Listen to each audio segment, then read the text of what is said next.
Մենք առաջին քրոնիկոնի տեսահոլովակում անդրադարձանք այն հարցին, թե ինչպես կտրուկ եւ խոր շնչառության միջոցով ազատվել ստրեսից։ Այս տեսահոլովակում մենք կսովորենք շնչել երջանիկ։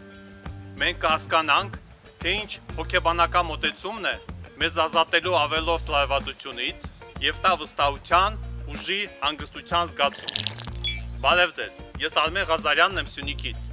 Շաբաթներ առաջ իմ Facebook-յան էջում ես տեղադրեցի մի հարցում, որում մարդկանց առաջարկեցի ընտրել դրախտի մասին պատկերացումների մի ցուցակից իրենց նախընտրած տարբերակները։ Հարցմանը մասնակցեց ավելի քան 200 հետևորդ, եւ պատասխանների թոփերի մեջ էր այն տարբերակը, որ դրախտը այն է, որ դու սիրում ես եւ սիրված ես։ Եկեք ֆիքսենք երջանկության այս գաղափարը, քանի որ այն կօգնի մեզ հասկանալ շնչառության ճիշտ մոդելը։ Մենք արդեն խոսել ենք այն մասին, որ էմոցիաների եւ շնչառության միջև կա անմիջական կապ։ Մենք ապրում ենք այնպես, ինչպես շնչում ենք, եւ շնչում ենք այնպես, ինչպես ապրում ենք։ Իսկ ինչպես է շնչում այսօրվա միջին վիճակագրական մարդը այսօրվա ստրեսներով լի աշխարհում։ Նա օրվա մեջ իրեն տալիս է հազարավոր հարցեր, որոնց պատասխանը չի գտնում։ Իսկ որն է այն ժեստը, որով մարդը ասում է, որ ինքը ինչ-որ բան չգիտի կամ չի հասկանում։ Այդ ժեստը հետեւյալն է. մարդը իր ուսերը բարձրացնում է եւ իջեցնում, այսպես։ Մարդը անդադ իրեն հարցեր է տալիս. ով եմ ես, ինչով եմ զբաղված, ինչու կյանքում կան այսքան դժվարություններ եւ ինչու չեմ ես երջանիկ, եւ ինքն իրեն պատասխանում է. ես չգիտեմ, ես չեմ հասկանում։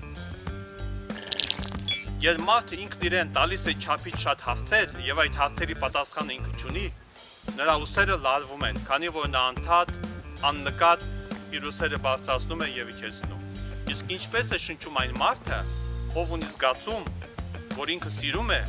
եւ ինքը սիրված է։ Մենք արդեն ասել ենք, որ սիրո խորհրդանիշը սիրտն է։ Եվ ճիշտ շնչառության ժամանակ մարդը կրծքավանդակը բացում է։ Կարծես թե ասելով. ես քեզ սիրում եմ, վերցրու իմ սիրտը։ Իսկ այնուհետև նա կրծքավանդակը դանդաղ փակում է, կարծես թե հավաքելով այն սերը, որ գալիս է դեպի սիրտը։ Իհարկե դա կատարվում է աննկատ։ Երբ մարդը շնչում է հարցական մոդելով, այսինքն ուսերը բարձրացնելով, վաղ թե ուշ նրա ուսերը լարվում են։ Ուսերի մկանները չեն ստեղծված սովորական առօրյա շնչառության համար։ Նրանք պետք է միանան միայն այն ժամանակ, երբ մարդը վազում է կամ մեծ ֆիզիկական եւ էմոցիոնալ ծանրաբեռնվածության տակ է։ Այսպիսով, այն մկանները, որոնք մեզ մոտ պետք է աշխատեն երբեմն, աշխատում են անընդհատ եւ հոգնում։ Իսկ կրծքավանդակի մկանները, որոնք մարմնի ամենահզոր մկաններից են, շատ ժամանակ անգործության են մատնված եւ այդ անգործությունից թուլանում են։ Ճիշտ շնչառության ժամանակ նաեւ բարձրանում է եւ իջնում դիաֆրագման։ Նայեցեք։ Եվ այդ շարժումը անընդհատ մերսում է ներքին օրգանները եւ ընդհակառակը, երբ մարդը շնչում է հիմնականում ուսերով, նրա դիաֆրագման կանգնած է, շնչառության պարբերական շարժումը չի փոխանցվում ներքին օրգաններին, հետեւաբար եւ մարսողությանը։ Բացի դրանից, մարմնում կանգնում է նաեւ հեղուկների շարժը։ Այժմ մենք գիտենք, թե որն է ճիշտ շնչառությունը։ Դա մարդու սիրելու եւ սիրվելու ֆիզիկական արտահայտումն է։ Այժմ մտածենք, թե ինչպես փոխենք մեր շնչառության մոդելը։ Առաջինը հոգեբանական մոտեցումն է, անկախ նրանից, թե ինչքան դժվար հարցեր կլինեն կյանքում եւ կլինեն արդյոք այդ հարցերը անձնական, թե հայրենիքի ճակատագրի մասին, այդ ամենին մենք պետք է ունենանք մեկ պատասխան. ես սիրում եմ, ինձ սիրում են։ Ես սիրում եմ, ինձ սիրում են։ Ինչպես Քրիստոսն է ասել, ընտրեք երկնային արքայությունը, իսկ մնացածը կհավելվի։ Իսկ եթե խոսենք ֆիզիկական վարժությունների մասին, ես խորհուրդ կտայի դանդաղ, անշտապ ոտքով բարձրանալ դեպի բլուր, դեպի սար։ Երբ օրգանիզմը ստանում է մեծ ֆիզիկական ծանրաբեռնվածություն, բայց աստիճանաբար, նա ինքնին սկսում է ճիշտ շնչել։ Եթե դուք սար եք բարձրանում ու տեսնում եք, որ ձեր շնչառությունը չի երիքում, պարզապես կանգնեք, մինչև ձեր շնչառությունը կվերականգնվի եւ միայն այնուհետեւ շարունակեք բարձրանալ։ Ֆիզիկականը եւ հոգեվորը իրար հետ շատ կապված են։ Պատահական չէ, որ հայտնություններ կամ պատգամներ ստանալու համար